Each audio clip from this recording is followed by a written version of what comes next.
I got introduced to acupuncture back in 1971. I was at my medical staff meeting, and our chief of medicine brought in a videotape and put it in the videotape player and said to us, we were supposed to talk about high blood pressure or something like that today, but instead you guys have to take a look at this. And so what he had was a videotape that was brought back to this country by a blue ribbon panel of AMA top leading doctors.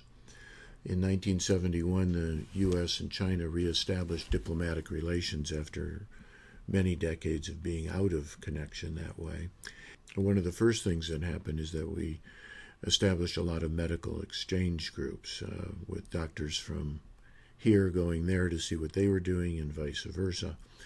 Well, this high-level delegation showed us a videotape of a young man, having part of his lung taken out with just 4 acupuncture needles, 2 in his arms, 2 in his legs for anesthesia. And they took the video from the top down on the table, the little screen between him and the surgeons, and you could see the surgeons cutting his ribs and taking out a section of his lung from his chest. And the remarkable thing was this young man was fully conscious and talking to the nurses that were taking care of him, and they were feeding him little sips of tea and sections of mandarin oranges and lychee nuts. And at the end of the operation, he sat up on the table, and they bandaged him up, and he put an arm around each surgeon and walked out of the operating room to applause by all the staff in the operating room, and the top of my head just about came off. And the head of the delegation was a wonderful surgeon named Sam Rosen. He was the chief of ear, nose, and throat surgery at Columbia University. And he happened to be one of my very few medical heroes. And he looked into the video like I'm looking at you now, and he said, "We saw 100 operations like this. We are convinced that there's something real and that it needs to be seriously investigated."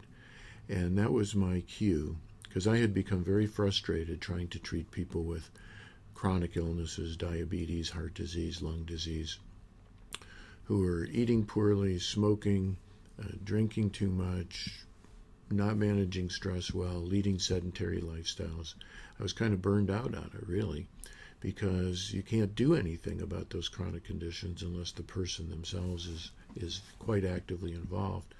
So I was open for new ways to do things, and when he looked into the camera and said, "This demands serious investigation," I took that as my marching orders. And luckily, I found the first major acupuncture research study in this country.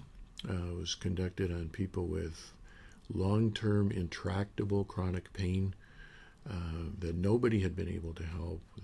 The patients we were seeing were coming from the Mayo Clinic, from the University of Michigan, from Case Western Reserve. They had everything from heavy drug addictions to multiple nerve blocks to nerves actually being cut, to patients who had even had part of their spinal cords transected or cut surgically to try to interrupt the pain signals without any success. So they were a very, very difficult group of patients to treat.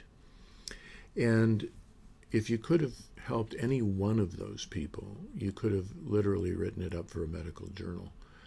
If you helped 10%, it would have been quite remarkable. And at the end of about 3 years, when the investigators on this study published their research, they had been able to significantly help about 45% of these people with their chronic pain problems. I volunteered there for about 4 months. I examined many patients coming in and going out, and along the course of their treatment, and I saw with my own eyes, felt with my own hands, and documented that these people who nobody else could help, with all the modern tools of pharmacology and surgery, that almost half of them were being significantly helped by the simple insertion of some very tiny needles in the right places. And that launched me on my study of acupuncture. I started doing it in a little clinic. I would only see people with intractable problems that had high-level medical workups. Nobody could help them. And I told them, if I'll treat you 3 times, If you're getting better, we'll go on. If not, we'll cut it out because I don't want to waste your time and money. And essentially, that's still the way I practice 42 years later. Now we know because of research that it's worth, if you have a chronic problem, a chronic pain or a chronic illness, that you probably want to do a trial of about 6 treatments. You should see some improvement in that first 6 treatments. Otherwise, it's probably not going to help you.